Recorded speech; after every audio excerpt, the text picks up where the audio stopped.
This is Kevin Conroy, the voice of Batman. This is George Newbern, the voice of Superman. And you're listening to the DCAU Review, hosted by Cal and Liam. Streaming at DCAUreview.com and on your favorite podcast app. Welcome, everybody, to episode 322 of the DCAU Review. I am one of your hosts, Cal, and with me, as he is each and every single week, it's my good brother, Liam.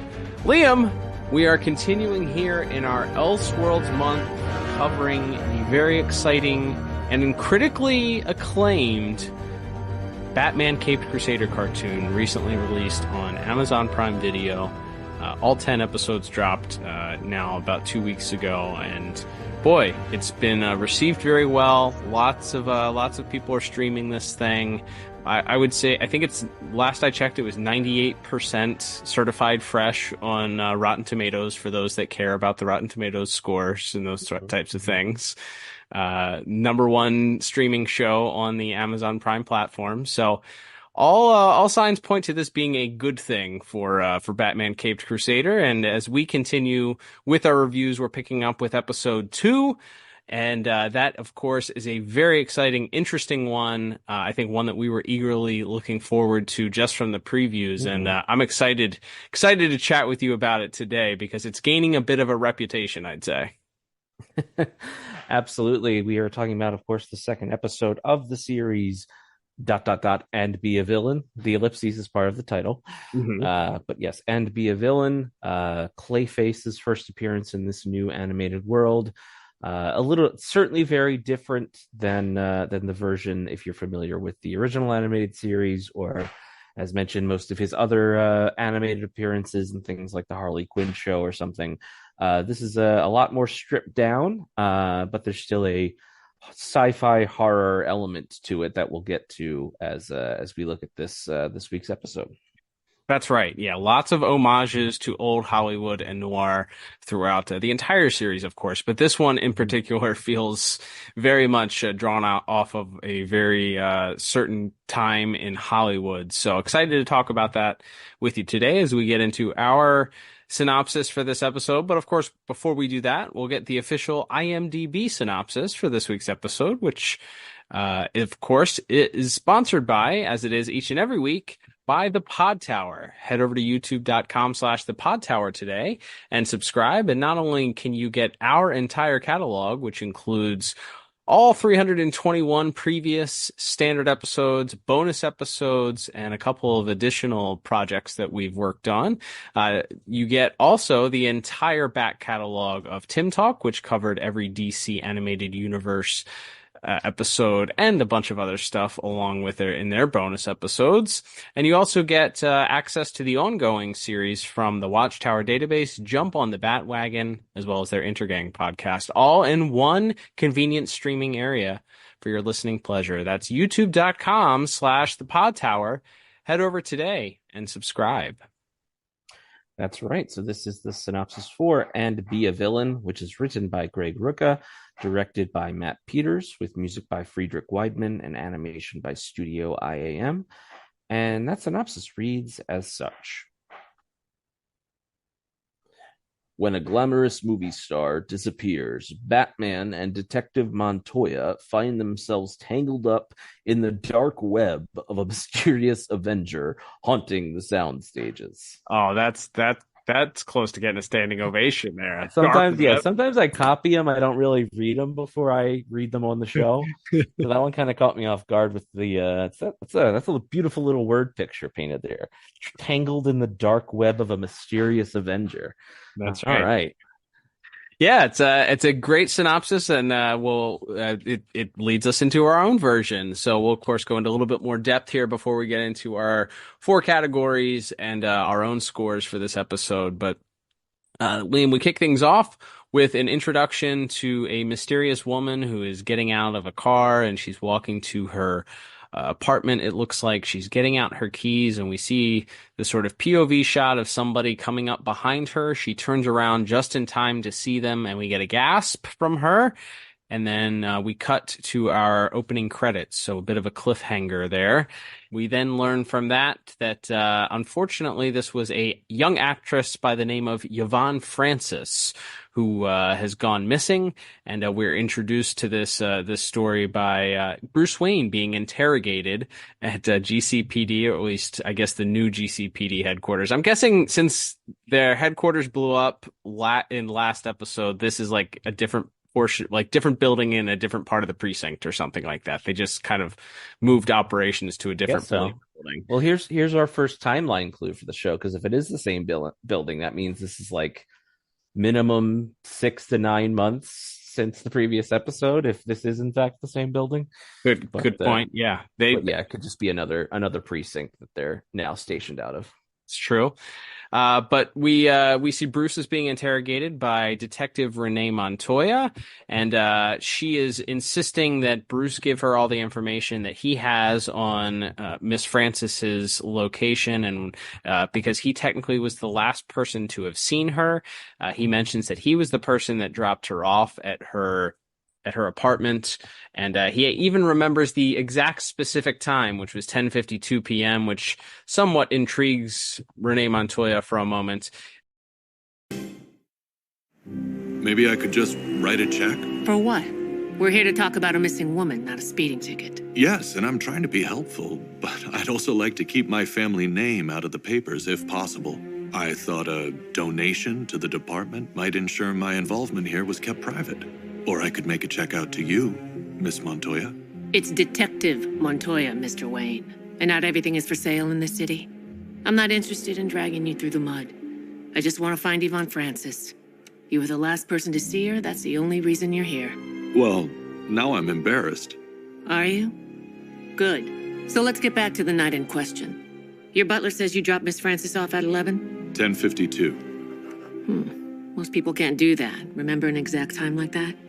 Yvonne was starting a new movie the next morning. She had an early call time, so I was watching the clock. Don't say anything else. What I love about this scene is we get Bruce Wayne very much being Bruce Wayne and establishing this playboy character, this nonchalant attitude. He even goes so far as to offer to bribe Detective Montoya. And this does two things, as we learn in our very next follow-up scene, is that it sets up that Bruce is no different than most of the other elites of Gotham at this time, assuming that the money that they have is going to buy them the ability to do whatever they want to, whenever they want to. Hey, that couldn't possibly be relevant today. That's a figment of the past, almost 100 years ago. It would never be like that right now. But don't be putting themes in my show. This is just a show about a man with bat-shaped boomerangs. And the guys he throws them at. Stick to Batman, all right? No politics or commentary on my culture, okay? Absolutely not. All right. But so he's he offers to bribe Montoya, which she declines and says that his money is no good here. But also during this, not only does that kind of put up that facade that Bruce is no different than anyone else in Gotham, but it also allows Bruce to do his detective work. He sees that Montoya, by declining the bribe, may be on the up and up and may be somebody that he can work with and trust in the future. This all comes to an end, though, as Bruce is about to give more of testimony when his lawyer walks in, and we learn that in this universe, Bruce's lawyer is none other than Lucius Fox. So a familiar name and a familiar face, but a different role. He's sometimes a fellow worker at Wayne Enterprises. Sometimes he's Morgan Freeman, and sometimes apparently he's Bruce's lawyer. So he tells Bruce not to offer anything else, and they leave at that point since Bruce is not a suspect. It seems to me, sir, that you might be better served pursuing your own investigation. Detective Montoya's police work is sharp. She got angry when I offered her a bribe. Your point, sir? If she's honest, intelligent, and incorruptible, she could be an asset. And of course, this will help us locate Miss Francis that much sooner. Yes, that too. It's just frustrating. I really thought I was getting somewhere before the attorney got here. But the butler alibis him, and honestly, I don't see Wayne as a suspect. Need a crime to have a suspect. We have a missing person. A very famous missing person, but still. That's my point. Not a sign of Francis, not a word. Nothing for 2 days now. Something's wrong here, boss. I can feel it. So what's your next move? I'm going to the movies. Overhearing the entire conversation between Gordon and Montoya, Liam, we see that Bruce, the reason that they lingered on that one shot of Montoya's jacket was that Bruce slipped a little listening device into the collar of the jacket under the lapels so that he could listen in just to what Montoya was saying. Again, he sees her as a potential valuable asset since she didn't take the bribe, and he hears the whole conversation. And this will allow him to continue to do his detective work while also sort of leeching off of Montoya's detective work at the same time. And speaking of detective work, that sets Detective Montoya out on the beat to do some serious inquisition at the Monoscope Studio Pictures lot where Miss Francis was employed. That's right. So here we see her meeting with one of Miss Francis's co-stars, the very forthcoming, seemingly, Basil Carlo, a noted character actor. He notes that he had worked with Yvonne Francis several times before. He's usually playing the henchman or the brute who attacks or kidnaps her, and then the leading man comes in and saves her. And he remarks how that he and Yvonne had always had a great relationship, and that he had a certain fondness for her. But when Montoya presses him a little bit, he offers up that he had heard rumors that she had been in with the wrong crowd recently, and didn't have any details, just that there were some suspicious people around her, and quickly gets up and excuses himself, claiming he has to go have a meeting with the director of this picture. Detective Montoya, I'm wondering if you could answer a few questions about Yvonne Francis, Mr. Carlo. Yvonne, I'd be happy to. Please come in. Is there any news? I'm afraid not. How old do you know her? Well enough, I suppose. We've been in half a dozen features together. Normally I play the heavy who comes leering after her damsel in distress. I may have caught a few of those. We all have our parts to play. This new film would have been the first time I'd seen her in months. Mr. Carlo, if there's something you think will help me find her? Just rumors. That she was running with the wrong crowd. That she was becoming, well, troubled. When you say the wrong crowd? They were rumors. I didn't heed them. Perhaps I should have. In any case, I'm afraid I have a meeting with Edmund Haynes. He's my director on the new film. I can't keep him waiting. Sure, I appreciate your time. And so Montoya, before she leaves, she decides she's going to go and meet with, I guess it's the director's assistant, who has some press photos of Yvonne Francis out on the town at a recent event when she first came into Gotham a couple of days ago.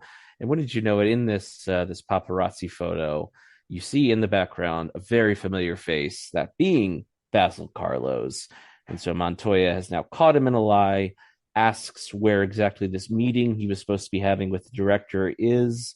And after the assistant looks at the director's calendar, she notes that he wasn't supposed to be meeting with Basil Carlo today. So Montoya heads off to the front of the studio and asks the security guard if Carlo is still there. He isn't. He's apparently gone home for the evening. So Montoya is on her way there to investigate. Batman also making his way to the scene. And as Montoya arrives in the apartment, well, suspect numero uno seems to be eliminated as she sees Basil Carlo dead on the floor with a knife in his back. So there goes that idea, I suppose. And there's also a very mysterious man in a black trench coat and a black hat and a red scarf skulking around, who Batman notices, and he gives chase to through the city. And as they're trying to get away, he's able to cut part of his or to trap him in a fire escape by his scarf, which the attacker quickly slices through, which causes the scarf to fall down. We see this the face, a very hideous and disfigured man, stands before us. I gotta ask you a question, Liam. Uh-huh. Do you think that Batman thought about asking this guy who knows what evil lurks in the hearts of man? Well, I was going to say that's certainly something I had in my visual notes, but yes, he's dressed like the Shadow, which, as we touched on last week, I mean, when you talk about the very early, most important influences on a character like Batman, it is very much those other pulp heroes of that era, be it Zorro or, in this case, the Shadow. Mm-hmm. And yes, he's dressed as the Shadow, and and as Batman gives chase, he's able to give Batman the slip. He causes one of the ladders on the fire escape to drop. It nearly drops on a civilian standing below in the alley, but Batman catches it before it can. But that gives him time to escape. So now both Batman and Montoya seemingly are back to square one. We see Montoya still trying to continue her investigation. She goes back and speaks with Gordon, and sort of apologizing to him for seemingly letting him down and not catching the crook yet. It's very clearly shown here that she has been placed in this position by Jim Gordon. He made her detective, perhaps against some of the other more misogynistic officers' complaints.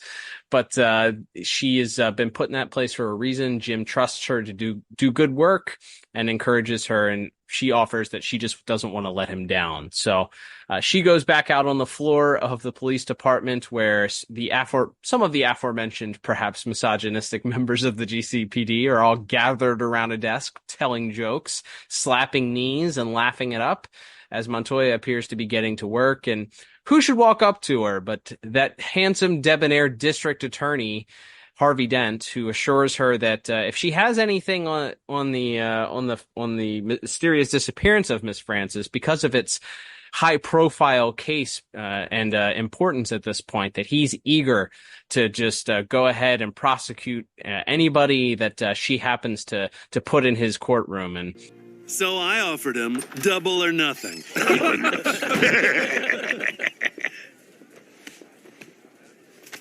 Detective Montoya, good morning. Mr. District Attorney. How's the Yvonne Francis case coming? Well, it's now part of the Basil Carlo murder investigation, so at the moment I'd say not very well. Don't be so glum. What this is now is high profile. You give me an arrest, and I can put on a hell of a trial. Make us both look good. Will anyone do, or should I focus on finding the actual murderer? You're a pistol detective. Case like this could do wonders for my mayoral campaign. Mr. Dent, I genuinely don't think I could care less about your mayoral campaign. A bit of friendly advice. Start caring. Because after Election Day, you'll want to be on my good side, Renee. Good luck with the crime fighting Gotham's finest. Oh, and you too, Bullock. Yeah, no, he's quite clear. It's a big profile case, and he wants a suspect. Doesn't have to be the right one, just a suspect in this case. She goes back on the beat, so to speak, and she meets up with another. The guy on the exercise bike. He's another actor. He was the co-star. He was the co-star in the most recent film that they did together. He was also the one that was in that. I guess that film must have recently debuted within that week, because he was the one that was also in the photos with Miss Francis on the carpet when they saw Carlo in the background. So yeah, he co-starred as the leading man in the most recent horror film that she was in. That's right. So Montoya begins to speak with him. And this is I actually really like this bit a lot, because once the secret is revealed here, it's extra funny, because as this leading man, as he's speaking, Daryl Manning is his name, great old Hollywood actor name. So great, and clearly he kind of we'll talk about it in visuals. Yes, there's a lot. I mean, we had a little interaction on Twitter this week with the lead character designer, James Tucker, and there's definitely a lot of old Hollywood influence on this show in general. But as you said, Cal, especially this episode, which we'll get to. But yes, this Daryl Manning character, he's riding on an exercise bike, remarking about how Basil was an incredibly talented actor, but he just didn't have the face for Hollywood. He's not a leading man look. Basil Carlo was one of the finest actors it has been my privilege to work with, Detective. I'd go so far as to call him one of the finest actors of our generation. What a loss. Did others share your opinion? Everyone who worked with Basil knew how good he was. He was magnificent, incomparable. But he didn't have the right look. He didn't have the right face. There was a story in the Gazette a couple months back about you and Miss Francis. I wouldn't believe everything you read. Yvonne's lovely, but, well, let's just say she's not my type. And they also, she asked if Daryl and Yvonne were involved, but Daryl subtly mentions that she is not his type. He almost winks into the camera when he does it. That's it's a great gag. Especially again once it's revealed later what's going on here. So we again cut to her interviewing the seamstress out back at the studio, and as they're speaking, she tells a little bit more of a different tale, that not only was Basil friends with Yvonne, but that he was in love with her and kind of watched her, pined for her from afar. It was very obvious to everyone involved, and he so wanted to be that leading man, and maybe he felt that would give him a chance to be with her in real life as well as on the silver screen. So she mentions that he had met up with a makeup artist that was on set that had promised him some sort of miracle cure that could miracle surgery that could fix his face and get him those leading man parts, this Jack Ellman character. But that as time went on, there was some sort of argument, and that he and Ellman had a falling out. Ellman struck Basil and was kicked off of the set and fired. So we have a couple other interviews. She talks to the director as well, Edmund Haynes, and he's sort of just very matter-of-factly giving out a similar info. Which is undoubtedly what drove him to that lunatic conman Jack Ellman. Conman and lunatic? That's quite a combination, Mr. Haynes. One or the other, then. He was a makeup artist at the studio. Worked with Basil a few times. Better than that. The treatment will remake your career, Basil. I just need some time and some more money. Anything, Jack. I need a miracle. What was this treatment? I doubt there ever was one, Detective. Last I saw, Carlo lost his patience with Ellman. Either give me my money back or give me results. You're as stupid as you are ugly. You can't rush something like this. You're nothing but a fraud. That's it, Ellman. You're fired. Security had Ellman off the lot within minutes. And when was this? Must have been 2 months back. And in the meantime, we get like this one-off scene, which might have been before this, so apologies if I missed it, but where there's like a producer walking around set complaining about all the money that they're wasting by renting the equipment for the movie that they can't shoot. Mm-hmm. It's just there's one of his stars is dead, one of his stars is kidnapped, and he's worried about the money. Again, probably a lot of real life Hollywood producers that would have the same. Valentine, also, what a great Hollywood. Incredible. Lou Valentine, yes. But we see a mysterious figure once again in black, brings him to an early demise as well. So a lot of another murder committed on the set here, and as Batman is also watching over Renee as she is going through all these interviews. He's sort of distracted. He hears the director yelling at one of his actors on set. And as he cuts back, the director walks off the set. He's furious at his actor. He's going to go take a 30-minute break. And once again, this mysterious clay-faced assassin appears, apparently looking to end the director's life as well. And so Batman is there once again and is once again there to give chase. And while the killer does once again get away after some fisticuffs and some sword fighting, very swashbuckling sequence, which we'll again talk about in visuals because it's directly inspired by some comic books. But as once again Clayface is able to give him the slip, he knocks part of the set over onto him, and Batman almost feels like he's back to square one. But he happens to notice that maybe all has not been as it seems with not only his investigation but also Montoya's. As he's climbing through the set, he happens to find 2 other bodies, which interestingly have not been reported as dead yet, including that producer and one of the other actors. Pennyworth. Sir? Give me 2 minutes, then call the police. Monoscope pictures beneath Stage H. I've found 2 bodies. Lou Valentine and the movie star Daryl Manning. I'd say they've been dead at least a day. Problem is, Detective Montoya just interviewed Manning an hour ago. That's right. Yeah. So the aforementioned Daryl Manning and Lou Valentine are both discovered in the fight between Batman and this mysterious masked individual. The sets fall down around him, and in order to escape and not get crushed by him, he jumps into a vent underneath of the stage. And as he's sort of crawling around under the stage, he happens upon a pair of dead bodies, and those belonging to the aforementioned Lou Valentine and Daryl Manning. And he radios to Alfred, telling him that to contact the police, that he's found these 2 actors. And it's interesting because Daryl Manning was just interviewed by Renee Montoya less than an hour ago. So he knows something is up due to his surveillance of Montoya. So he decides at that point something must be afoot.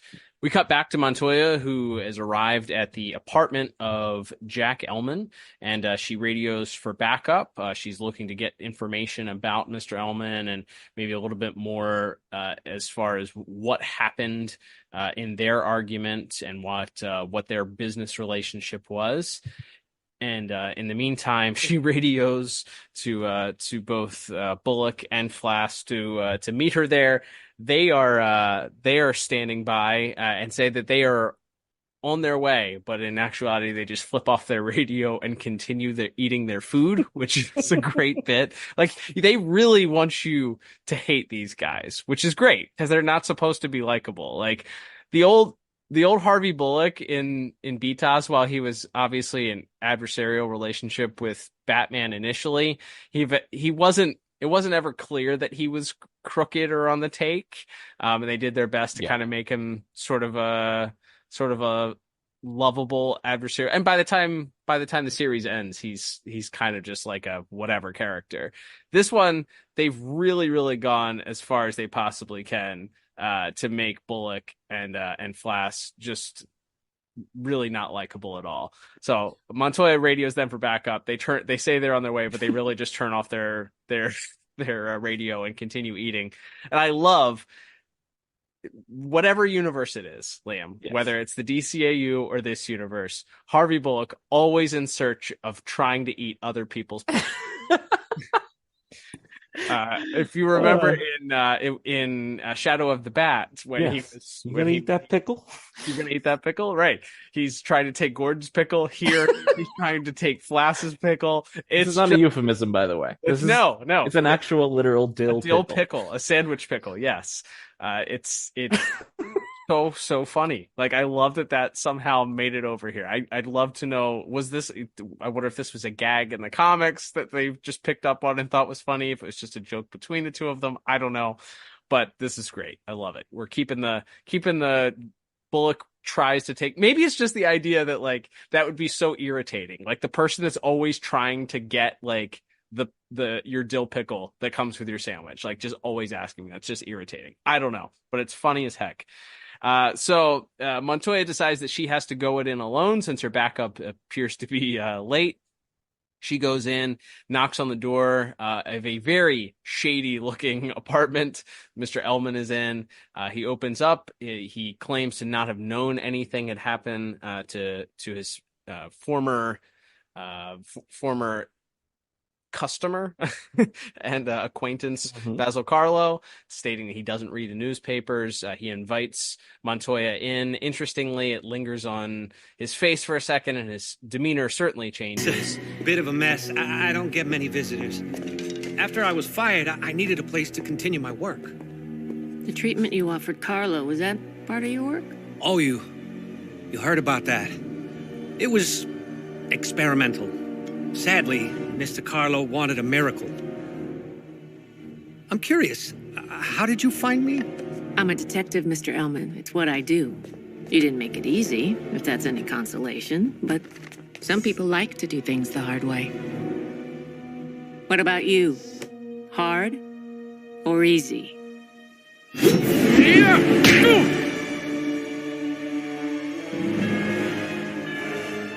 he's grabbed a pipe and he's hiding it behind his back, apparently ready to assault the detective. But she, clearly suspecting that he was up to no good, had made him for it and swings first, hitting him in the face. But this really reveals a horrific bit of circumstances here as we see.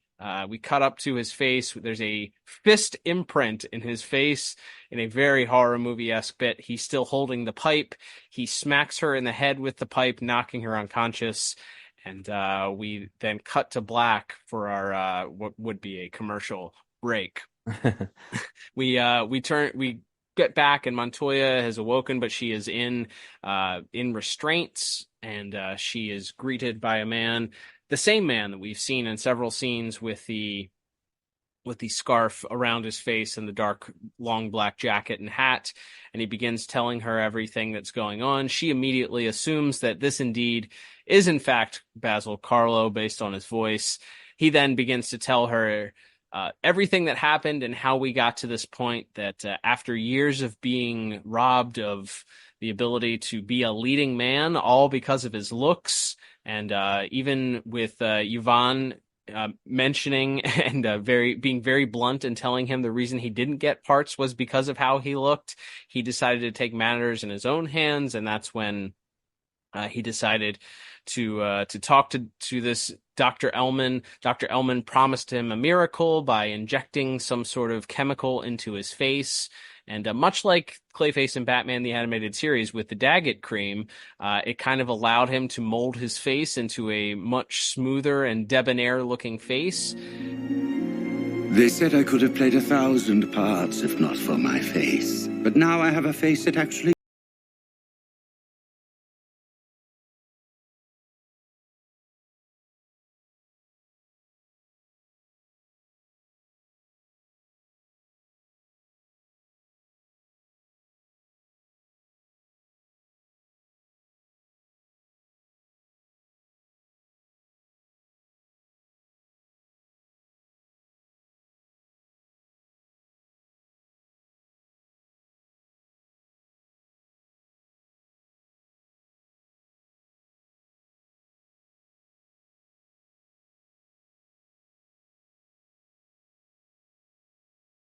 can be anyone, fool everyone, including you. And we actually see that the opening scene of the episode that we saw Yvonne turning around and being startled is actually her being startled at seeing Basil Carlo sneak up to her at her apartment's entrance, showing and revealing his new face, his more suave. It's kind of like I'd say like Squidward face, like the boss Squidward face, where he's kind of the handsome Squidward meme face. He's just like over the top handsome now, and she doesn't want anything to do with him, even though he's more handsome than he used to be, I guess. He's the ultimate simp at this point, that he thought that he would be able to win her over with some plastic surgery. She rejects him, and he, of course, is not interested in this. In the meantime, as she rejects him and his face begins to sort of start melting, we see now that the flip side of this benefit that this doctor has sold him is indeed a snake oil, and it is in fact the ramifications are very serious for Basil. And it appears at this point that we get the full backstory as he continued to work with Dr. Ellman at this point, even though the oil had failed him, and he's going to kill her. He's going to kill Renee Montoya, and he's going to go on being anybody and anyone. And much to his surprise, Miss Francis interrupts him yet again as he's giving this beautiful, evil soliloquy. He's talking about how he can be anyone and fool anyone, and he was born to be a villain, and she just does not buy it. She cuts the legs right out from under him. I have finally found my lost role. It's ironic that it took me losing my career and my love to see it. But after a lifetime of playing the heavy, the thug, the brute, the scoundrel, I have realized it was perfect casting all along. Villain is the part I was born to play. Oh, for the love of Pete. I don't believe you. What? I killed Elman and Valentine. I don't believe your performance. You're chewing on scenery, relying on makeup effects to enhance weak characterization. It's insincere, Basil. It's not real. Not real? I'll show you real! However, thankfully, the eavesdropping hero of our story drops in at just the right time. That's right. Literally drops in through the glass and through the skylight. Good thing every building in Gotham City has a skylight, by the way. Just, if you had to walk in through the front door, it wouldn't be nearly as cool. But yes, he walks in there, and this is funny to me. So the pendulum with the big knife is swinging. Montoya's tied up. As soon as Batman drops in, he throws a batarang which unties one of Montoya's hands. So he's kind of helping to free her. And then he just goes right after Clayface. He doesn't try to get Yvonne free at all. He's just like, I'm going to get the villain. And I guess he trusts that Montoya will free her other wrist and then untie the 3 points that Yvonne is tied up at. But yes, Batman. So as Batman and Clayface continue their battle, Clayface grabs an axe this time and is swinging it around. Montoya is able to free herself and begins to untie the knots as the pendulum swings ever closer. She's able to free Yvonne right at the last second, and they roll to safety right as the blade comes down onto the table, which would have cut her to bits.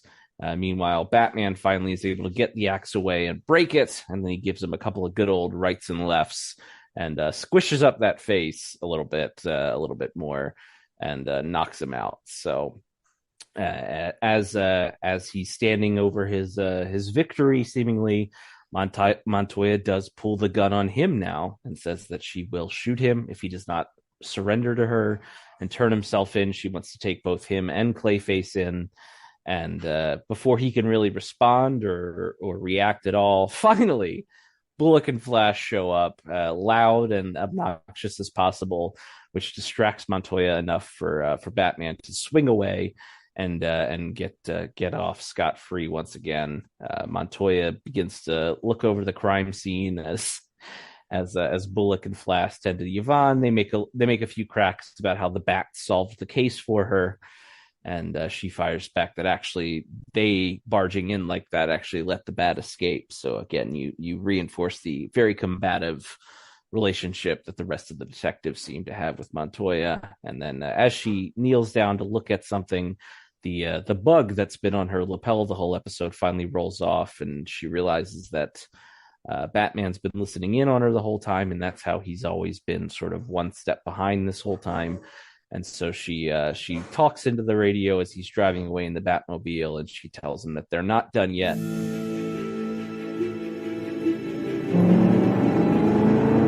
I know you're still listening. We're not done, you and me. And that's sort of where our episode ends as Batman drives off into the night. Absolutely. So let's go ahead and talk about it, Liam. I think at the time of recording, I've not finished every episode. I'm kind of savoring it. I wanted to really, really enjoy this. I think I've watched 7 of the 10 so far. 7 out of the 10. I think this is probably my favorite of the episodes. Nice. It feels, I don't know. It feels like a story that could have been in the original run of Batman the Animated Series, but it also stands on its own. It has such a unique feel. It very much is grounded, I feel like, in that Hollywood noir story, which is what we've been told from the beginning, that's what our writers and directors are going for. So the mystery aspect of it, where you have kind of the swerve of the guy who you assume is the villain gets killed within the first act, and you're like, oh, well, it must not be him then. And then it's like, oh, wait a minute, he's a master of disguise, and it actually turns out to be him. Like, that's a pretty, I mean, you can certainly see that twist coming, but it's still pulled off really well. I think it's a twist. If you didn't know the character of Clayface, Mhm. you probably would have been surprised by that. Agreed. If you yeah. see a guy and he's stabbed and he's dead, you would think that would be it. But yeah, so it's a good. It works for the story, and like you said, this very much fits like both an old noir crime story and also like even a very modern like a police procedural. Like we get the case. Sure. We see, we sort of see glimpses of the inciting crime that's kicked off the case, and then we get our suspect, and that suspect is killed. It can't be him. Who's really behind all this? And then we go through and we keep investigating, and finally we get the break in the case, and it's the big twist, and obviously with an extra little sci-fi twist here of the guy you thought was stabbed is actually the other guy who had his face surgically molded to look like the other guy. That's obviously very comic booky, but it all fits into that detective procedural feel that this episode has. Yeah, it's pulled off really, really well. I think that I like you do have a lot of characters that are like supporting characters for the investigation for the crime. There are a lot. We have the director, we have the other guy, we have the executive, we have the other actor, we have these assistants, we have the studio assistant. So you do have a lot of supporting cast, but I don't feel like it didn't feel overwhelming because you didn't have to go too far in depth with each of those characters. You kind of establish who they are in a very effective storytelling way because you have them give exposition, but it doesn't feel like exposition because it's a part of Montoya's investigation. So it feels a little bit like a story hack. Like you get to have these characters explain who they are because they are explaining themselves and who they are and where they fit into the story to your character as a part of their investigation into the murder of this actor and then the disappearance of this other actress. So an effective storytelling piece. Imagine that. Like that, it's certainly not new. It's certainly not unique to this, but as you mentioned, like that's why those procedural shows have been and continue to be very popular. Absolutely. It's because you fill a lot of time with exposition and intrigue by putting that in there, and you bring your audience into the story and giving them these sort of breadcrumbs and pulling them down different rabbit trails and having them guess where the twist or what the next twist is going to be. Yeah, and it's an excuse to go to different locations. Yep. And you have a lot of like small, we'll get to our voice cast later, but a lot of actors playing just these kind of one scene characters, like the other actor and the director and the seamstress and the secretary and whoever else, like where it is when you think about it, it is like you said, a lot of exposition, but it's being told to you in a more interesting way by very visually interesting characters at the same time too. Yeah. So, I think it is a very it's a good job. You're really setting up who this supporting character of Montoya is. Yes.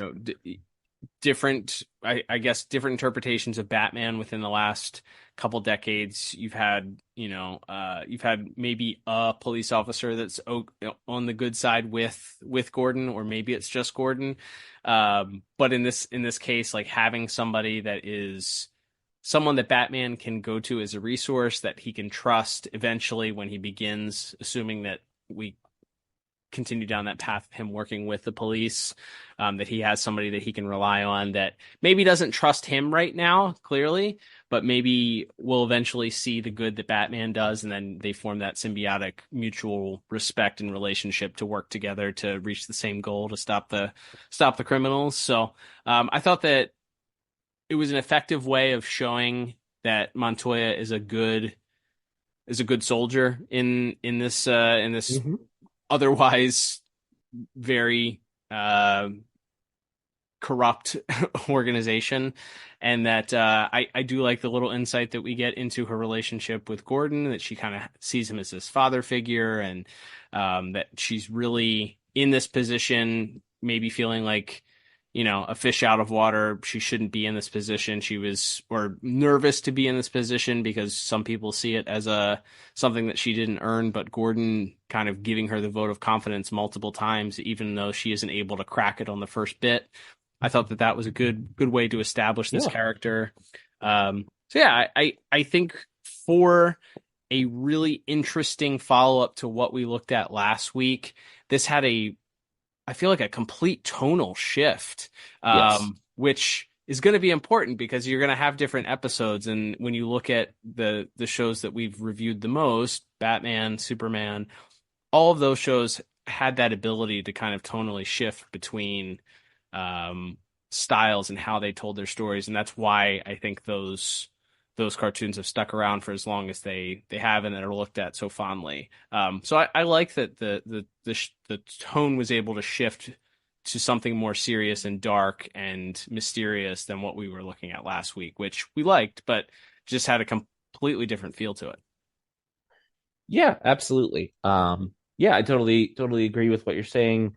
As far as the tonal shift there, because it is dramatic departure. But again, that's one of the things about a character like Batman. He kind of lends himself to both, and it's something I know we've talked about reviewing one of James Tucker's other interpretations of Batman, the more Silver Age focused Brave and the Bold series. It's like, that it's the same guy who has to stop the Penguin from shooting a giant cannon into the city, on her submarine yacht nightclub, is the same guy who is skulking around movie theaters finding dead bodies with cockroaches crawling on them and stuff. Like, it's you can and should kind of do both. So this is a great episode of that. There's a couple just like little notes I like in this episode. I kind of alluded to it when we later find out that it's Basil pretending to be his sort of acting and romantic rival.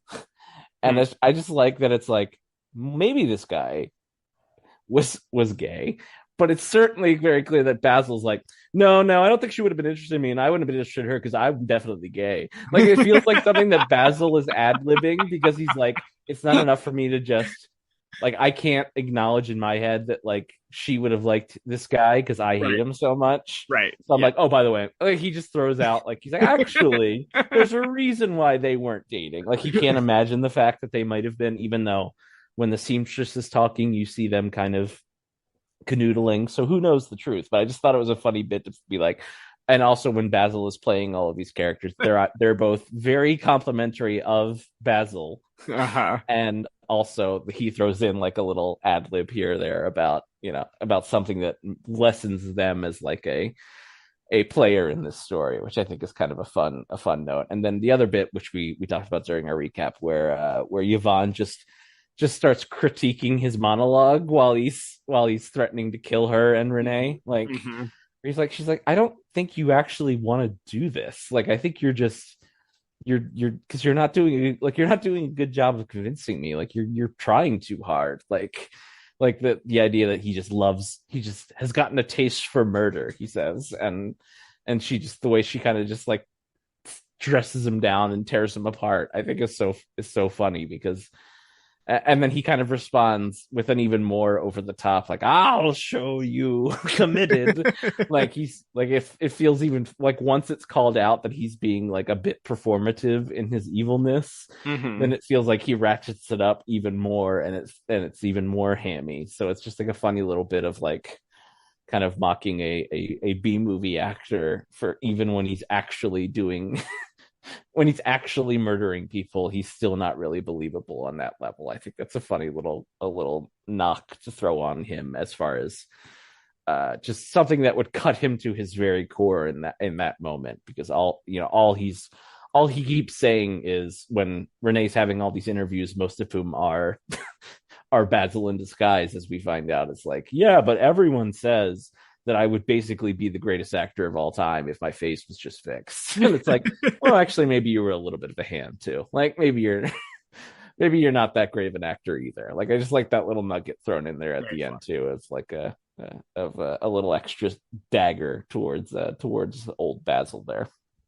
Agreed. Yeah, excellent writing by this episode's writer, who Greg Rucka, by you mentioned at the beginning, who longtime Batman comic fans probably know his work. He's done a ton of comics, multi-time Eisner Award winner. Wrote a lot of stuff. Bruce Wayne Murderer, Bruce Wayne Fugitive. He did a couple of seminal Wonder Woman runs too. He did. I know he did Infinite Crisis also. Part of that as well. So he's obviously excellent and award-winning when it comes to his work on in comic books. So I think way back when, I think the point of bringing him up, and obviously we both enjoyed the episode and kind of the writing of it, but he's a pro at writing Batman. And way back when we were kind of discussing this on the Discuss This League episode, when the rumor of the Batman, the animated series, quote unquote, reboot was coming, we talked about, what would it be like to get some of the best Batman writers in here and have them each write an episode or something like that. And would that be a good thing or a bad thing? And we talked about the tonal shift, and it's interesting because Batman is such a dimensional character. It's the same character, like you just said. Like, it's the same character that, regardless of what personification we're seeing of him, but I love that we're gonna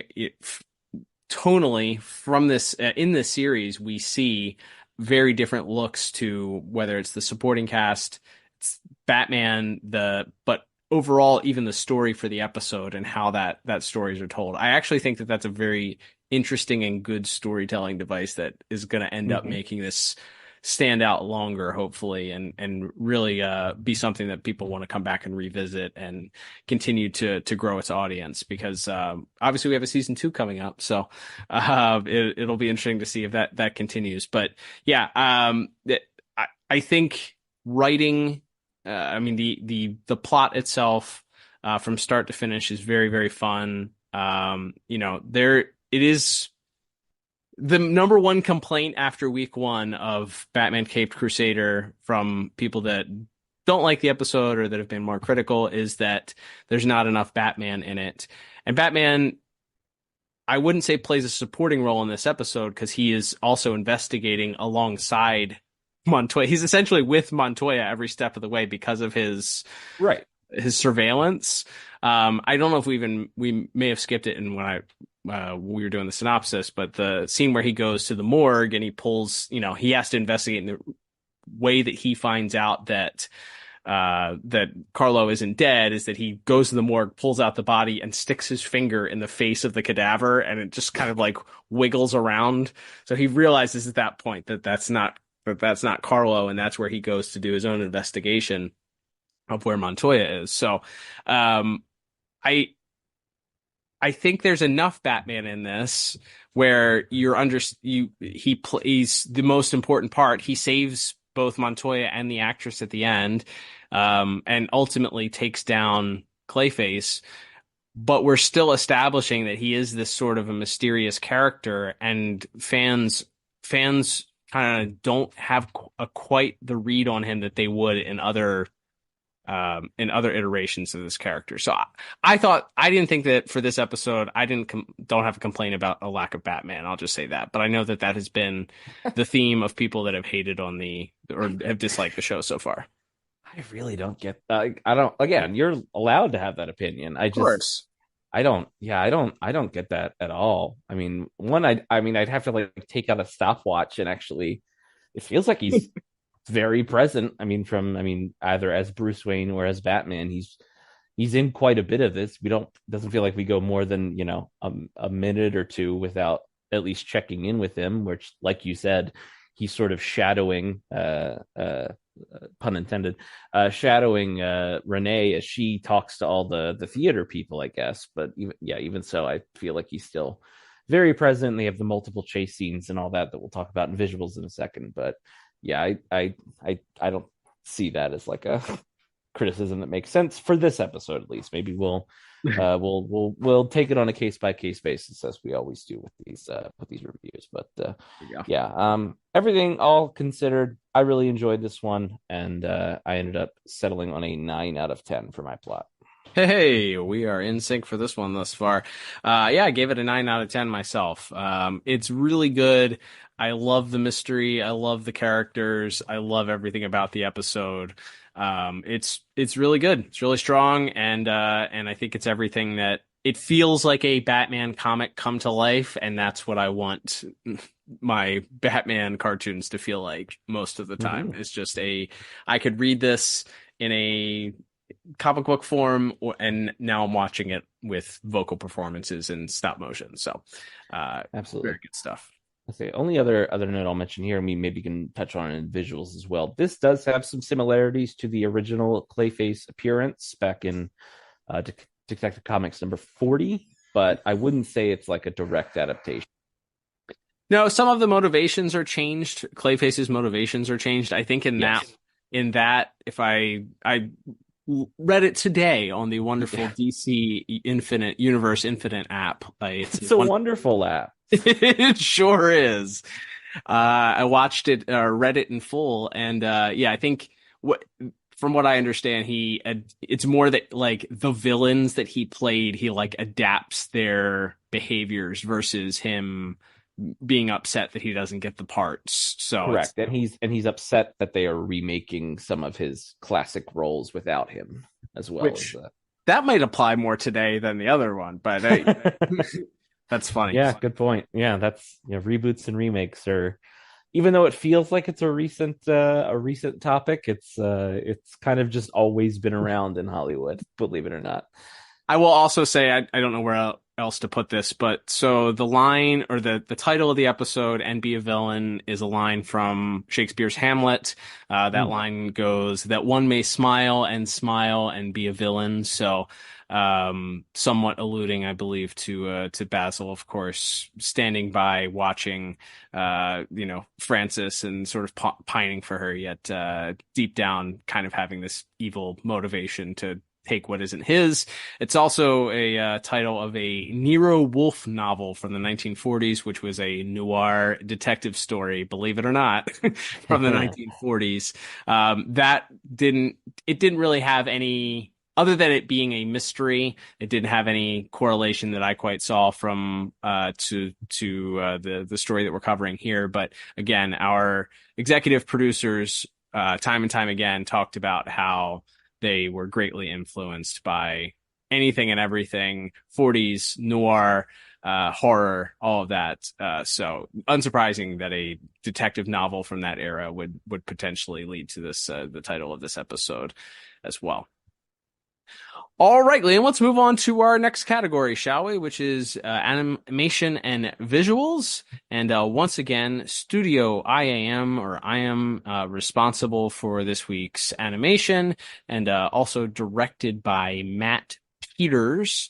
What did you like about the episode? What stood out for you? I think there's plenty of things to talk about, including some visual references that you already made note of to that Detective Comics number 40, and plenty of old Hollywood references into the way that some of our characters appear to be modeled after, and even some of the studio and the films that are being filmed on the studio lot even are direct references, perhaps, to some old Hollywood films. Absolutely. Yeah. I mean, that is the fun of this, is so much of it takes place on movie sets. So there's a very, very large variety in our backgrounds. There's a part where he and Batman are chasing him. They get to like a castle set, and then they have a sword fight. And that's a great bit of it might be my favorite moment of the episode, honestly, is they're fighting with the swords, and they're sort of walking up this spinning staircase, twisting staircase as they do, which is directly out of that Detective Comics issue, although Clayface was fighting Robin in that scene, I think. Even swings on the rope too. There's like that pirate rope swing occurs, I believe, in one of the scenes there too. Absolutely. And but there's the moment where they're clashing swords, and we see them sort of from far away, but then their shadows, speaking of the shadow, are just enormous, and so we're really kind of focuses on these giant shadows that they're casting behind them on the wall as they're fighting. I think that sequence is really great. yeah, the chase sequence with them on the rooftops when he first gets his first look at this Clayface. We don't get. I feel like what we would have gotten in BTOS that we don't get here is we don't get the shocked round eyes Batman reaction face when he unscarfs him. I feel like that was missing here. We needed like a big shocked open mouth gasp from Batman in there, but I guess this Batman is a little bit more reserved in his reaction. He's even keeled. So, yeah, we don't get that, but yeah, that little bit where he cuts the scarf and turns around and it kind of drops and you see this grotesque face is a really, really good, really well framed and well done reveal as well. I think I'll let you touch on some of the in jokes as far as the movie posters and things, but yeah, I think that whole like I said, all the different characters, the director, the other actor, the bit where Montoya thinks she's confronting Jack Allman and gives him the punch in the face.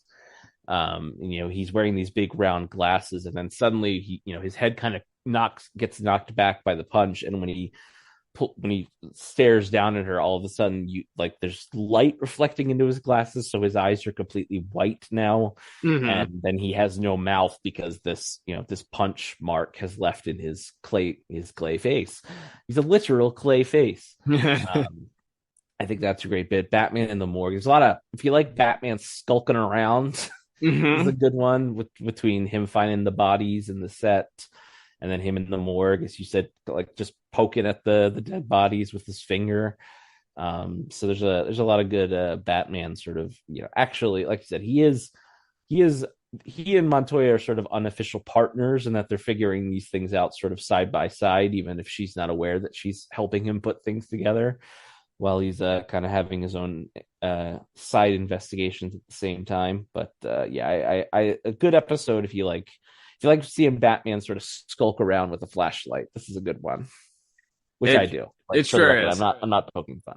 Well, I was going to say the one sequence with him walking in with the flashlight is the one that we also see during the opening credits. That they like the shot of him in the morgue that you mentioned.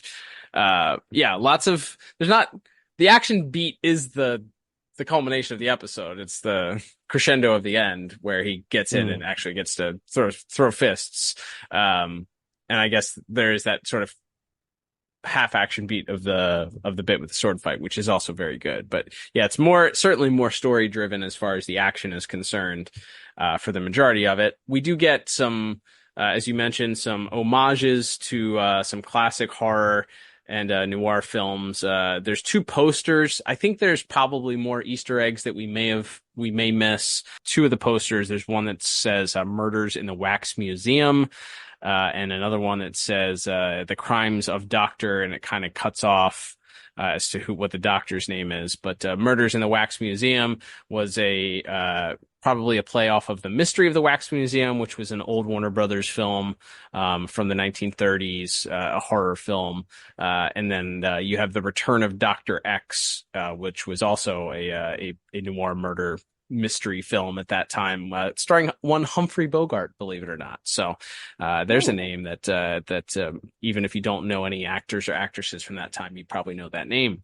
But yeah, obviously the joke being Wax Museum, you have a character whose face is moldable, and then this doctor that is performing this experimental treatment on this actor to try and make him more handsome. So I'm sure that those were not accidental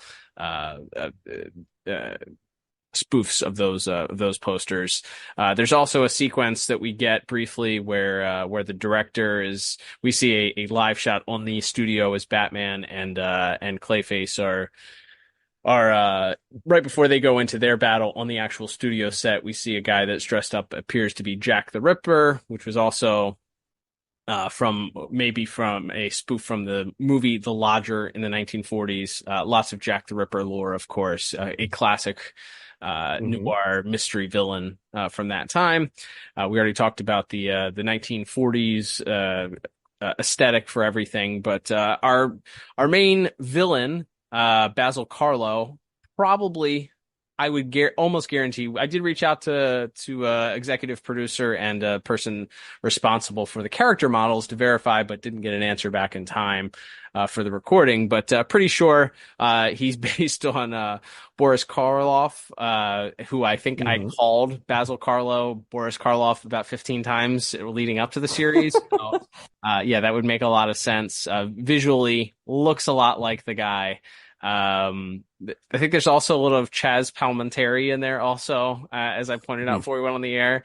But yeah, very, very, very much looks like Basil Karloff. Basil Karloff looks like Boris Karloff. Same eyebrows, same general facial features. Boris Karloff also famously in Frankenstein and a lot of old horror, Universal horror films back in the day. So makes sense that you would model your character to kind of look like that actor based on the story that they're telling here. The trap at the end also very much a reference to Edgar Allan Poe's Pit in the Pendulum, where we get that gigantic, horrific weapon swinging back and forth about to kill Miss Frances. I didn't quite get a reference for who Miss Frances, or it's very clear that I think Lucius Fox is based on somebody also, just their general facial features. Maybe one day we'll get some information shared from the executive producer, Mr. James Tucker, or some of the other character designers that worked on the other characters. But Mr. Tucker's been gracious enough to share a bunch of character model sheets over the last week or so. Yeah, we've gotten some character sketches, including for Flask, but yeah, we don't have a specific actor necessarily in mind or at least that he's mentioned as of yet. Yeah, but keeping on the lookout for that, and we'll share it when any more of that information is available. Last thing I'll touch on with old Hollywood, Liam, during a scene where Batman is doing some detective work in the Batcave, Alfred is also doing his best to assist by throwing on a reel-to-reel film of Miss Frances and Basil Karloff, to see if he can find any clues in the movie that could help Batman. And he mentions that Miss Frances is no Gloria Swanson. Gloria Swanson was actually a real actress from mainly from the silent movie era, but moved to the talkies, as they called them, shortly thereafter. Academy Award nominated, Golden Globe winner. Miss Swanson appeared in a lot of those silent movies and was in some of those horror movies for that time period. Horror movies without vocals it's fascinating to me. Like, you just rely solely on music and then like the visuals. It's very, very interesting to think about. But yeah, Miss Swanson, real person. But I love that scene because Alfred says that he offers that critique of Miss Frances. Batman has no interest, as we talked about last week. His relationship with Alfred is very different than we've seen before. He has even less time for Alfred's jokes or foolishness than any other iteration of Batman that we've seen. And so when Alfred mentions that she's no Gloria Swanson, Batman just cuts right to it and says, any clues? anything useful? And he goes, sadly not. And then Batman is meanwhile doing his own investigative work over the piece of cloth that he cut off from Clayface, and Alfred comes behind him and sort of mockingly says, anything useful? It's so good. Yeah, we talked about this more in depth last week, but yeah, there's a great antagonism between Batman and Alfred in these early episodes. It's not, and it doesn't feel like it's all in good fun either. Like, it feels a little icy, and yeah, that's a great little gag there of him watching the movie and all that too. A couple other things, Liam. I think some of the more horrific, scary things, like drawing upon classic horror movie tropes, whether it's your villain's first appearance kind of coming out of the shadows with a knife, when he later sneaks in and kills Lou Valentine. Like, Valentine is told that there's an executive that's coming in to talk, and the assistant leaves, and then all of a sudden he sees somebody come out of the shadows, and he's backs into some chemicals, and then you just see this masked masked horror villain push over a lamp to start this electrical fire that electrocutes Lou Valentine to death, but all you see is like the shadow of him being electrocuted. So you get the implication of the death. We see a lot of dead bodies in this episode. I was going to say a lot of what we talked about last week, in that this show is doing things visually and story wise that they could certainly have not have done on especially the original Fox show. Mm-hmm. But it's not over. But they're also still showing a lot of restraint. They're not. We get a flash punch. Yes, I think, or when Carlo hits Montoya in the head with the pipe, we don't see it. You just see a flash, and then her kind of hit the ground. So they're still using some of those old tricks to not be so over the top violent that that it feels like somebody's sick fantasy come to life. Right. Yeah, you are portraying the violence without I guess glorifying it would be a way to say it. But yeah, that was right, because you're right. There are a lot of the bodies really pile up, and like we see a man who we later find out is Jack, made to look like Basil Carlo, but he's got a knife in his back. There isn't like blood and gore around him though. And it's sort of the same thing when Batman happens across the producer and the other actors' bodies at the studio. They're very clearly dead, and you sort of see him stand up and look at him, and there's, like I said, there's bugs crawling over their eyes and stuff, but they're not decaying, and you don't see like any wounds on them or anything. So they were pretty restrained, given the fact that it's still quite a bit of over the top violence that they never could have gotten away with in the old show, for sure. So like it both crosses that threshold, but also doesn't have even like the more overt violence that some of the animated movies do, where where you see a lot of blood, or they'll kill someone right on screen. So there's still a lot of restraint being used here, which again, I think sometimes that's more effective. I think it's more effective when you just see the guy's shadow and you hear, his terrifying scream in the score, as we'll talk about in a couple of minutes. Like, I think that's way more effective than just seeing a guy get electrocuted. So it's not only is it restraint, but it also works better for the medium you're in.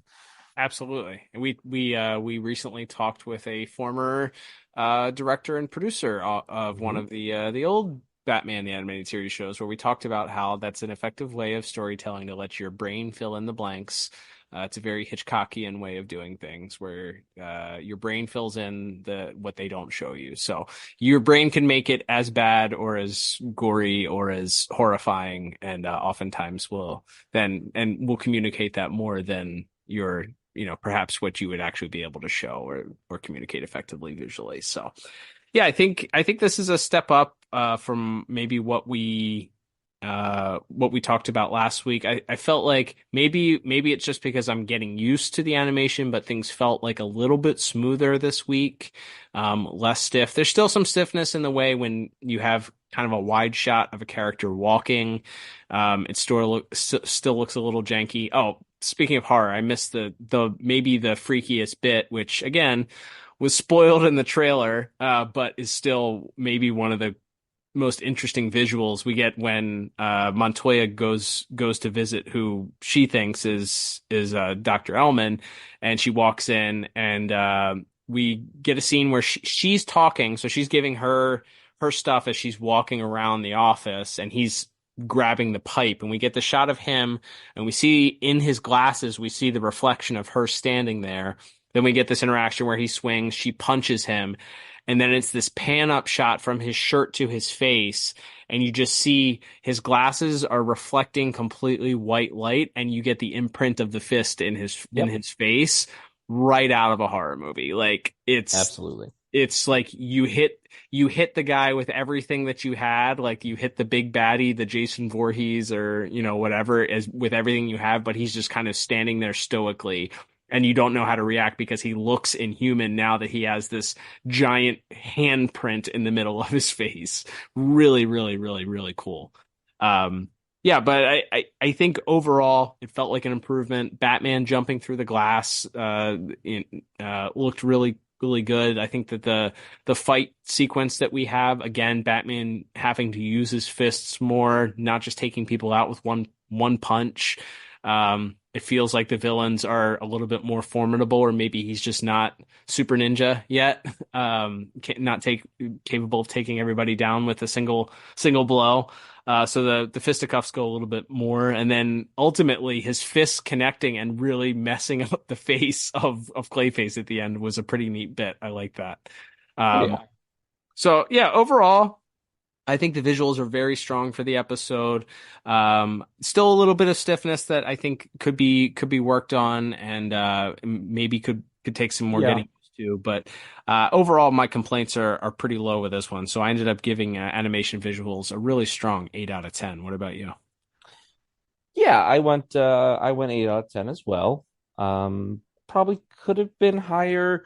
I do agree. I think that the chase over the rooftops, anytime a character has run in this show, I feel like it doesn't look great.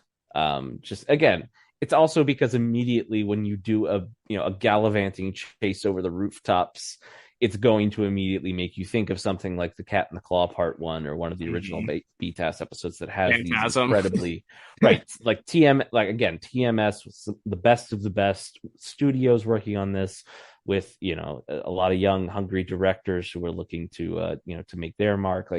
Again, we talked about it last week, that era of Warner Brothers animation is kind of lightning in a bottle. It was a different technique. It was pre-digital animation, so it's hard to compare them directly, but when you do that sort of chasing, it's very hard, for me at least, to not immediately compare it in my head to some of those bits from the original BTAS and be like, oh well, it looks a little jankier. It looks a little, you can tell it's kind of a repeat, feels like the animation's just kind of on a loop as he's running, and the background behind him is just kind of changing. But again, it's not because somebody was lazy or someone didn't want to work hard. It, again, as always, it usually comes down to time and money. So it's just, like I said, but it does, unfortunately, I think for this, immediately compare it to those great moments from other series that we've covered. So still, again, really strong. We've already, again, gone over the character designs in depth in a previous bonus episode.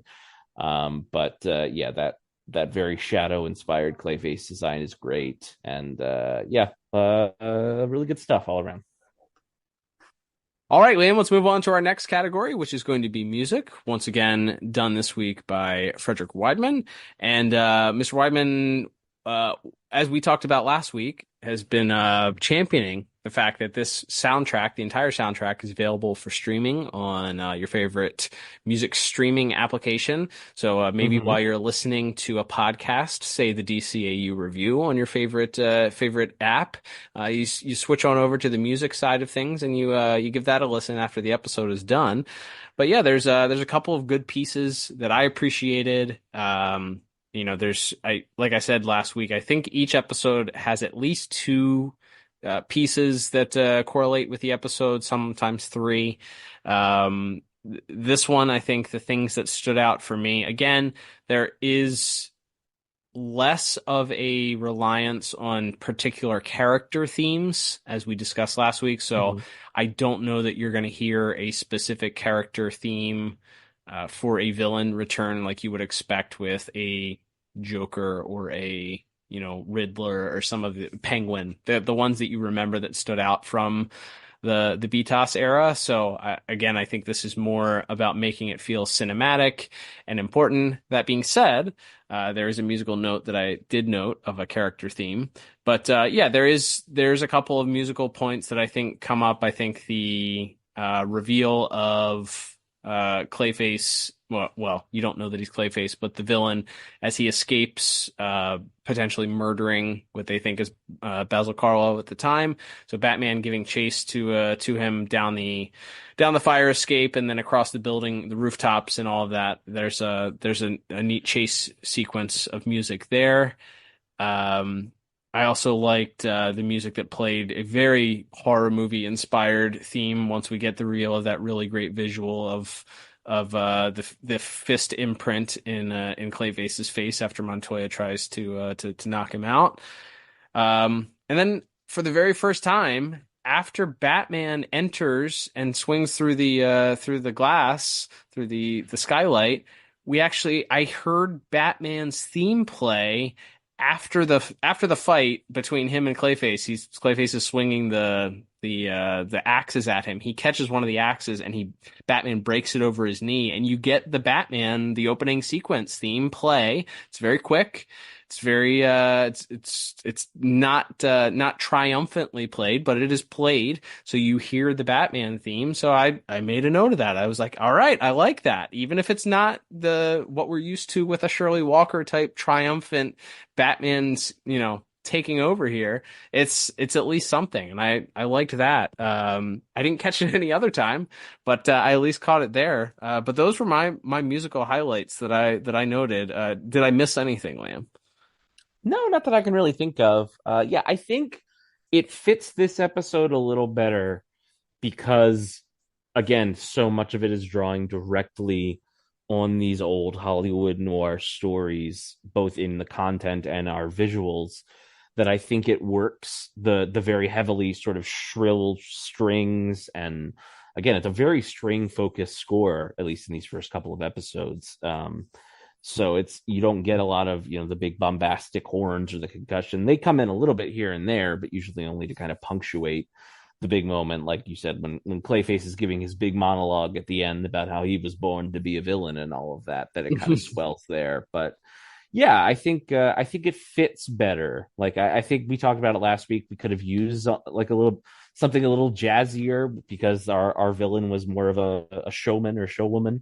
Mm-hmm. So whereas this week, I think it actually fits perfectly based on the character giving this old Hollywood movie monster. Mm-hmm. I think the more throwback, simplified score actually helps and enhances it in a way that maybe it didn't hurt last week's, but it didn't necessarily, in our opinion, didn't necessarily help it that much or enhance it that much. Whereas I think it fits a lot better for this particular episode.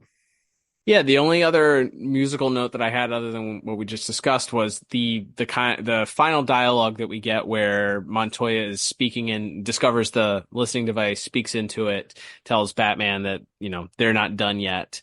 There's a sort of a crescendo that occurs at the end of the episode there that kind of leads you to, I don't know. It's a mysterious piece. Like, we're not sure, what does that mean? Does that mean she's gonna turn her focus to try and bring him in? Is this she's looking to work with him? Like, what does this mean? What does she mean by we're not done yet? As that crescendo occurs there. So I liked that. Stronger than last week, I think, for sure. I think it's still going to take some getting used to. But based on, like you said, the theme of the episode, the music pairing with it, the horror elements, the music really kind of adding to some of those sequences, whether it's the electrocution of the one guy or, the reveal of of Basil Karlo's, disfigured face or whatever. I liked this, and pair that with, hey, I heard the Batman theme and I recognized it. That's a plus for me. So I ended up giving music a 7 out of 10 for this week. And yeah, I gave it just 1 point higher at 8 out of 10. So yeah, I don't think we have much to add there. Just like I said, a really good, solid job, and like I said, I just thought that it really nailed the aesthetic for what they were going for, and really, really helped out what was already a really good script and a good visuals. There we go. All right, Liam, let's wrap things up with our final category for the day. And then, of course, is going to be voice acting. So we have our voice cast here, as we mentioned, a pretty large cast, all things considered, because we have a bunch of different ancillary supporting cast members here. But thankfully, many of them were voiced by either characters that were playing dual roles. Yes. Or maybe just kind of we can touch on briefly here. But we'll go ahead and talk about this week's voice cast, shall we? Absolutely. So we once again have John DiMaggio back. He plays both Bullock and the movie producer who gets electrocuted to death. Lou Valentine. Lou Valentine, tremendous name. Playing some of our other Hollywood. He was great, types. by the way. He is. The brief bit that he gets for both characters. Again, Bullock talking about the pickle, hilarious. Bullock also being extremely misogynistic in the that brief scene with well, I guess he's not being misogynistic, but being dismissive and being just focusing on eating and not really providing backup. He just it's a beautiful night, isn't it? It's good. Like him and Flask together, just yeah, it made me laugh. But him being Lou Valentine screaming into the phone about having a movie to film, but no villain and no a dead villain and a missing lead actress is pretty funny. So yeah, he did. Absolutely. Yeah, pro's pro, Mr. Maggio, playing his detective partner Gary Anthony Williams once again as Flask. We already kind of touched on it. They're them as a pair, even though they're semi-villainous in that they're dirty cops on the take. They're still quite entertaining as a duo. So I like having Mr. Williams there as Flask. We do briefly have Bumper Robinson voicing Lucius Fox, as you mentioned, Bruce's lawyer in this world. At least to start out here. But we've talked about him a couple times before. He voiced Cyborg in the Justice League Doom movie, and I think recently he voiced Deadshot in that Suicide Squad game. Everyone liked. No one said it was his fault. I always do that when we get one of the voices in the Suicide Squad game. I make fun of it, and then I'm like, but not because of the voice actor. No one said they didn't like the voice acting. Right. But yes, as Lucius Fox, we have speaking of superhero video games, Yuri Lowenthal as Daryl Manning, the would-be romantic rival for Basil Karlo for Yvonne's advances, and he's voiced by Yuri Lowenthal, as mentioned, who is probably most prominently now the voice of Spider-Man in the two PlayStation Spider-Man video games, and as well as probably a bunch of other cartoons and things. But veteran voice actor, also voiced the slightly older Ben 10 on the Ben 10 Alien Force show. Again, I just love that scene because it feels like Basil is ad-libbing things to like throw dirt on this guy. He's like, Basil's a way better actor than me, and also I'm gay. Like it's such a funny scene to me, like because it just feels like and maybe that wasn't the intention, and I'm just reading into that scene, but that's what it feels like the intention to me, and I love his very over, like he's so like very leaning into like the pampered pretty boy, like, oh, he's such a darling. Like he has that sort of quality to him. So I really enjoy him in his really just his one scene. Yeah, fun little bit that he has there for sure. Absolutely. Alex Wyndham as the director, Edmund Haynes, who really his fun bit is when he's yelling at the actor on set. Not a lot to it otherwise, but that's a fun little bit. Kimberly Brooks, who we've talked about several times on this show, I think most recently maybe during some Static Shock episodes. She plays, I think, both the secretary and the seamstress in this episode, who both in their own way give Montoya something to go on when it comes to the case she's working. We have Jeff Bennett back again this week because he's playing both the security guard and also plays the aforementioned Jack Ellman, which is funny because by and large, all of these actors we're mentioning are also playing Clayface at the same time, which is kind of funny. Because yes, they're all playing what I guess the real people sound like, so they're played by different actors. But really, as we find out, not obviously not Miss Brooks as the seamstress as far as we know, but everybody else is technically Clayface in disguise. So it's kind of a funny bit that they're all technically playing a villain. So while they're doing that there, and then we start to get towards our main cast here, or our main players. At least we have Lacey Chabert playing Yvonne Francis. I looked up how to pronounce that. I don't just know that. Way to go. But you would know her from Mean Girls, and she's the original voice of Meg. If you ever watched like the first season of Family Guy and it's not Mila Kunis, that's who it is. Interesting. Also done a lot of other voice acting, but like I said, her time to shine is that final scene when she's tied to the table, and she as the knife is starting to swing, she's like, hold on, you're doing a bad job at acting. Like the way that she cuts him down in that moment is really quite funny. I think so she kind of has to do it all in that one scene, because otherwise she's kind of just the damsel in distress, quite literally, in this episode. But she does get her one little bit of like twisting the knife when Basil's doing his little monologue. So I like that bit a lot. I did also like she gets a dig in at the aforementioned Harvey Bullock also, as Bullock offers her his help, again being extremely misogynistic and predatory perhaps towards her, and she goes, "I'm fine. I've had enough horror for the evening." So she's quick-witted, and her delivery is pretty great for what's asked of her in that final scene. Absolutely. And then elsewhere, a couple other sort of brief players, but that are main players in this series. Eric Morgan Stewart is there briefly as Commissioner Gordon, and Jason Watkins as Alfred. We already kind of talked about they're both sort of supporting, Alfred supporting Batman in his investigation, Gordon supporting Montoya in hers. Neither one of them plays a big part, but they both do solid jobs there. I do like the couple of scenes between Gordon and Montoya where he's really trying to reassure her, and you feel like, and not to get political here, I'm just gonna but Commissioner Gordon in the show is black, and you could see why he, in a show that is set in the 1930s, would perhaps specifically understand the plight of a minority being made detective and all of the extra eyeballs waiting for that person to screw up. And so you see why, yes, on a personal level, he does believe in her and thinks she's a good detective. And it's also like, I also know that if you screw it up, everybody's waiting to stab you in the back. So like he has like a little extra, it feels like he sees himself in her as he's sort of coaching her through the case. So again, not a lot for him to do in this episode, but he does well with maximizing his minutes, as we say. No, and that's another shout out to the writing team for this episode. So Mr. Rucka did coming from that angle, obviously looking at that from that perspective, you can take it on the surface as just like boss employee, and he's trying to encourage somebody that is in the minority because they are a cop that isn't on the take. But I think that if you choose to see it as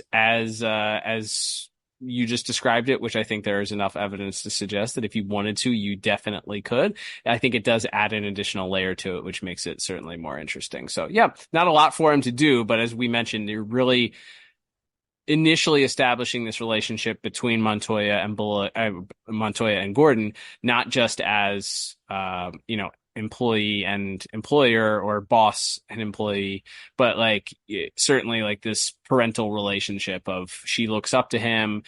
They are able to kind of bond on this other level of understanding that they're both in a position that wasn't, for the time period, likely something that would have been accepted widely or appreciated or looked down upon for multiple reasons. So they can both, bond on that level as well. So interesting that they're setting that up, and we'll see if it plays out later on. We get more perhaps from Mr. Stewart and in this type of interaction. So looking forward to it. Absolutely, and almost forgot about him somehow, but Diedrich Bader as Harvey Dent does make his one-seat appearance as well. And then we get to our main players for this one. We have Dan Donahue playing Basil Carlos / Clayface.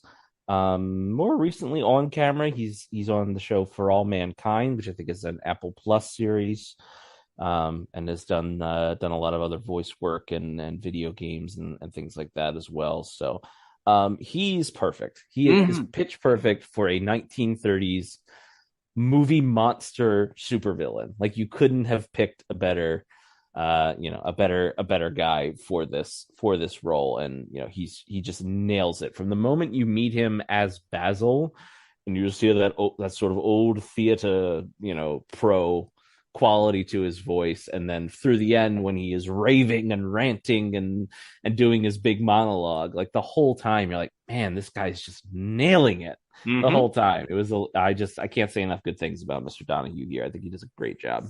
He was cast to play a thespian actor, and he played that like he turned it up to 11. He's obviously over the top, especially in that final monologue that he has to deliver, but that's what like you said, he's playing a 1930s actor. Like, absolutely, that would be how they would try and communicate that emotion. And, they're riffing off of stage acting and all of the, over the top, Shakespearean sort of monologues that you would see and in those films. So yeah, absolutely nailed it to the T. Absolutely believe that he is this character, even in his more solemn and quiet moments that we see him interacting, where he's talking to Francis about not getting the parts because of his face, and like he has to be sort of dejected in admitting this, that he's horrific, he's a monster, he's ugly, and then that rage and anger coming out at the end as he's delivering the line about, now he can be anyone and fool anyone. And, the villain was the part that I was born to play. Like, yeah, it's absolutely perfect. For sure. And then we have our final two here, our heroes of the piece. We have Michelle Bonilla as Renee Montoya. Obviously, she'll be a recurring character throughout the series. Currently stars on the 911 Lone Star, which I think is a spin-off of that first show. And has also done some other voice acting work to her credit as well.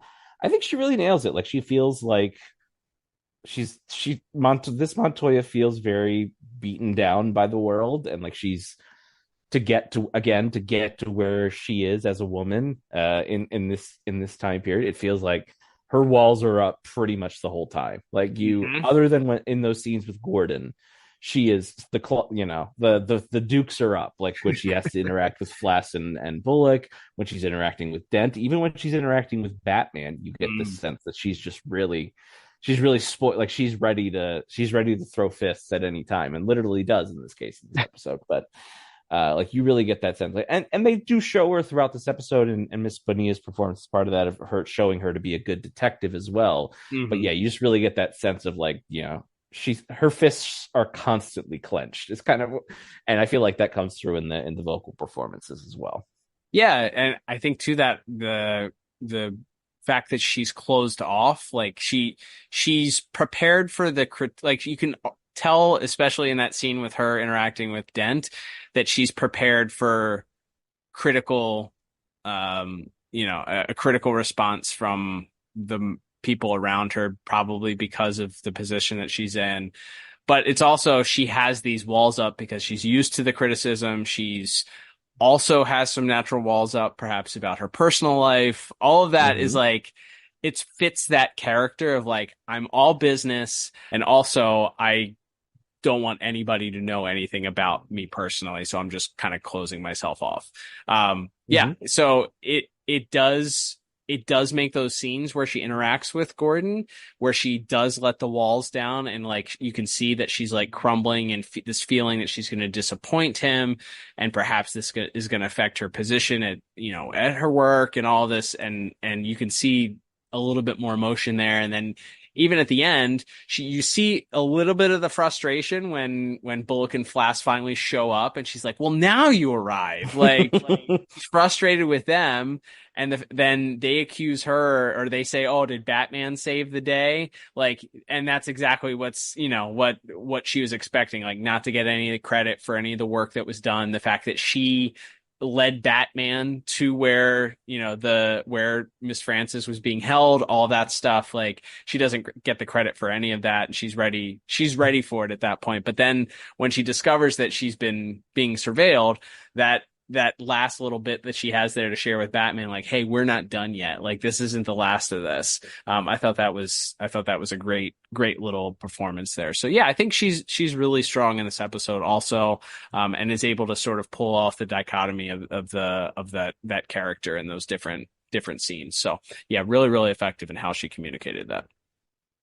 Agreed. And then last but not least, we have Hamish Linklater's second turn as the Dark Knight in the second episode here. Not much Bruce Wayne for him this week. We do get that opening scene at the police headquarters, which is pretty fun.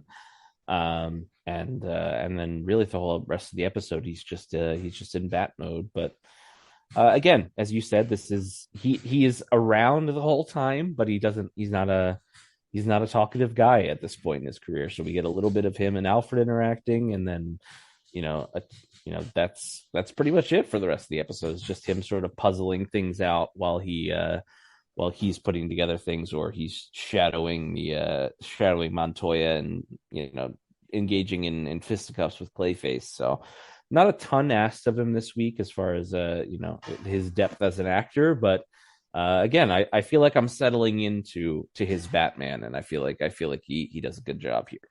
Yeah, maybe that's the complaint that people have, because Batman shows up in a lot of scenes, but he doesn't talk a lot. Maybe that's why people are irritated, or he shows up enough. I wouldn't say that Batman shows up a lot, because he's probably runtime maybe 50% of the episode, but he doesn't talk a lot.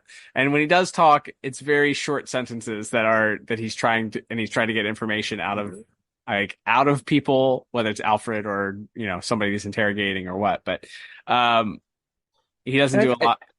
Yeah. And I think that's something that it's maybe more noticeable in this medium, because in a comic, there's like constant inner dialogue for a character like Batman, where you're hearing his thoughts or you're reading his thoughts in those little, either in the old timey days, the old thought balloons, or more recently, everybody uses those little like blue boxes now. But yeah, like in a comic, I think it's easier to deal with a stoic character because you're still reading all of his thoughts and his motivations and everything. But in this medium, he keeps his cards pretty close to his chest, and I think that works, but that it is probably an adjustment.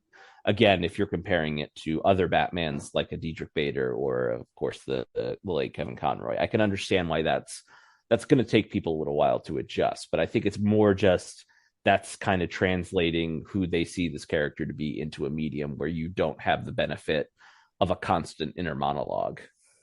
Yeah, that's probably a fair critique. And I think we talked about, I don't know if we talked about it, or maybe it was, at some point in the last several months, we talked about how maybe it was when we were talking with a former director of Batman the Animated Series, but Robin or Alfred were often used to somebody as Batman that Batman would bounce dialogue off of so that he could work through issues or work through problems.